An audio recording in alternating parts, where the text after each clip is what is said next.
उत्तर प्रदेश की योगी आदित्यनाथ सरकार और बीजेपी को 24 घंटे के अंदर ही दूसरा झटका लगा है। स्वामी प्रसाद मौर्य के बाद योगी सरकार के एक और मंत्री दारा सिंह चौहान ने इस्तीफा दे दिया है। पिछले 24 घंटे में यानी कल से 6 नेता पार्टी छोड़ चुके हैं। दारा सिंह चौहान के समाजवादी पार्टी से जुड़ने की संभावना जताई जा रही है। राजनीतिक दृष्टि से देश के सबसे अहम राज्य यूपी में विधानसभा चुनाव के ठीक पहले बीजेपी के लिए यह बड़ा झटका माना जा रहा है। 2 दिनों में 2 मंत्री और 4 विधायक पार्टी छोड़ चुके हैं। राज्य में फिर से सत्ता हासिल करने के लिए योगी आदित्यनाथ के नेतृत्व वाली बीजेपी को इस बार अखिलेश यादव से कठिन चुनौती मिल रही है। कोरोना के केसों में तेजी से हो रही वृद्धि पर सरकार की चिंता बढ़ गई है। केंद्रीय स्वास्थ्य मंत्रालय के अनुसार महाराष्ट्र, पश्चिम बंगाल, दिल्ली, तमिलनाडु, कर्नाटक, यूपी, केरल और गुजरात में बढ़ते मामले चिंता का विषय बनकर सामने आए हैं। स्वास्थ्य मंत्रालय में संयुक्त सचिव लव अग्रवाल ने बुधवार को प्रेस ब्रीफिंग में कहा कि इस समय देश के 19 राज्यों में कोरोना के 10,000 से ज्यादा एक्टिव केस हैं, जबकि 4 राज्यों में 5 से 10,000 के बीच एक्टिव केस हैं। 5,000 से कम एक्टिव केस 13 राज्य में हैं। स्वास्थ्य मंत्रालय के अनुसार 4 जनवरी को 78 जिलों में 5% से ज्यादा वीकली पॉजिटिविटी रेट था। अब ये 300 जिले हो चुके हैं। मुंबई, बेंगलुरु अर्बन, ठाणे, कोलकाता, चेन्नई और पुणे को उन्होंने इमर्जिंग डिस्ट्रिक्ट ऑफ कंसर्न बताया। ओमिक्रॉन के बारे में कहा गया है कि यह कॉमन कोल्ड नहीं है, इसे हल्के में नहीं लें।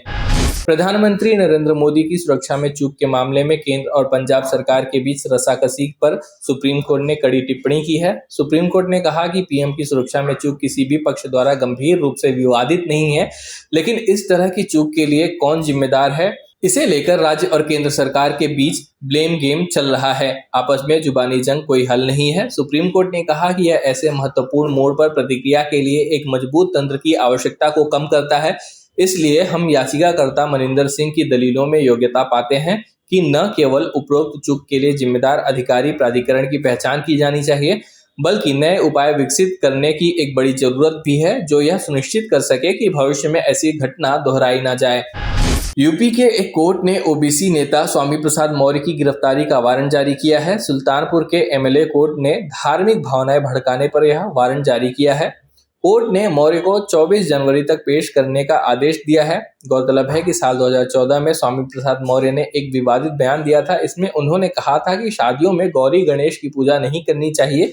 यह मनुवादी व्यवस्था में दलितों और पिछड़ों को गुमराह कर उनको गुलाम बनाने की साजिश है। पूर्वी लद्दाख में टकराव के शेष इलाकों में पिछले 24 महीने से जारी सैन्य गतिरोध के समाधान के लिए भारत और चीन बुधवार को कोर कमांडर स्तर की वार्ता कर रहे हैं। यह वार्ता करीब 3 महीने के अंतराल पर हो रही है। सुरक्षा प्रतिष्ठान से जुड़े सूत्रों ने यह जानकारी दी है। सूत्रों ने बताया कि 14वें दौर की कोर कमांडर स्तर की वार्ता पूर्वी लद्दाख में एलएसी पर चीन की ओर से चुशुल मोल्डो बैठक स्थल पर हो रही है। उन्होंने बताया कि वरिष्ठ उच्च सैन्य कमांडर स्तरीय वार्ता सुबह 9:30 बजे शुरू होना था। समझा जाता है कि बातचीत मुख्य रूप से हॉट स्प्रिंग्स इलाके में सैनिकों को पीछे हटाने पर केंद्रित होगी।